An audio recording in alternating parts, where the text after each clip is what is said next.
صل وسلم وبارك على سيدنا محمد وعلى اهله وصحبه اجمعين. هنطلع بره الطبخ النهارده وهنعمل مع بعض خلطه سحريه ننظف بيها البوتاجاز والرخامه والحواض الحمامات كل حاجه عندك وكده ننظف بيها. هنعمل معانا ايه؟ لو عندنا قشر ليمون متحوش ماشي، ما عندناش يبقى 4 5 ليمونات نقطعهم بالشكل ده، ومعانا برتقانه مفرومه او بقشرها اي حاجه او قشر برتقان ماشي.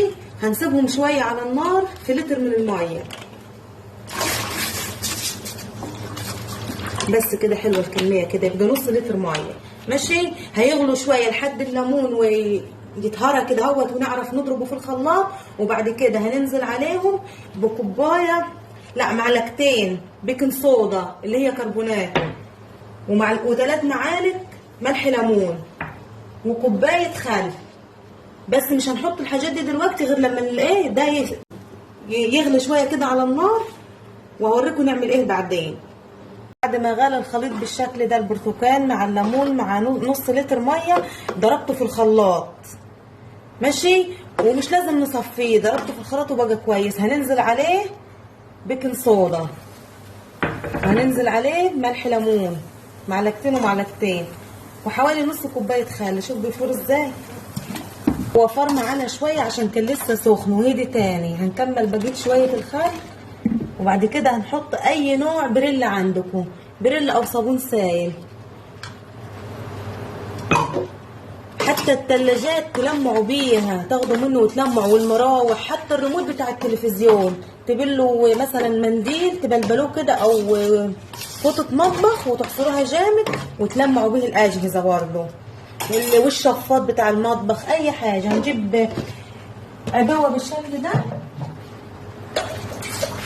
ونملاها ونستعمل منه على كل حتى المواعين. بس عملنا الخلطه بالشكل ده بعد ما رجعنا من السفر، لقينا المطبخ مكركب، شويه مواعين نضاف على شويه مش نضاف مع الكولمن مع البوتاجاز، فحبيت نعمل فيديو مع بعضينا نظافه.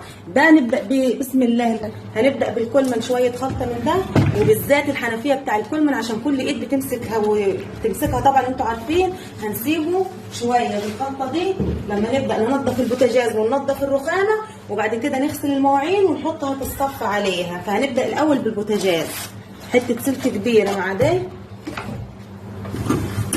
خلاص هنغسل كل الحامل بتاع البوتاجاز بالشكل ده، ونشطفهم من الخلطه والبريل اللي حاطينه. طبعا هتسالوني انت مغطيه العندي ليه؟ العندي انا اساسا مش بستعملها خالص نهائي، ولا عمري فتحتها. فانا بدل ما تقعد يجي عليها طشطشه ودهون من الاكل، فانا جبت الحامل بتاعها لفيت عليه ورق فويل بالشكل ده، سايباها كده نظيفه زي ما هي. يا دوبك كل ما اغسل البوتاجاز المعها وخلاص. لكن لو سبتها مش شغاله لا مش هينفع، يعني مش بستعملها فتتبهدل مني ماشي. خلاص هننزل على البوتاجاز كله نغسل وننضفه بالشكل ده. ومعانا باور، شايفين الفرن اكيد طبعا عارفين وشايفين الحاجات دي، مش هينفع فيه اي حاجه غير ده مكون مش غالي، رخيص وموجود في كل مكان المنظفات. هنسيبه شويه لحد ما نخلص البوتاجاز من فوق وهنرجع ليه تاني. بس خلي بالكوا اوعى ايديكوا، لان ده صعب على الايدين، تلبسوا كيس او جلافز. انا مش لابسه ليه؟ انا محرصه، ما تقلقوش. بس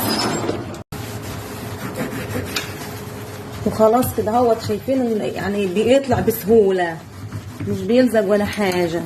ومعانا سكينه زي دي، اي ناحيه كده اهوت في البوتاجاز تمشي عليها، اي دهون طاير عليها تطلعيها. طول ما البوتاجاز نظيف تبقى نفسك مفتوحه تيجي تعمل اكل، طول ما المطبخ مفتوح تبقى مبسوطه، والبيت كله يبقى نظيف. اهم حاجه المطبخ والحمام في البيت.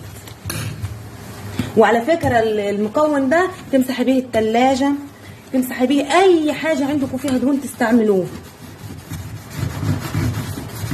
خلطه سحريه. وحد سالني قال جايبه كربوناته منين؟ من عند العطار، ملح ليمون والكربوناته من عند العطار. البوتاجاز غسيل بالشكل ده بيلمع وحلو جوه زي الفل اهو. وهنا غسلنا الشعر وسايبينها تتصفى.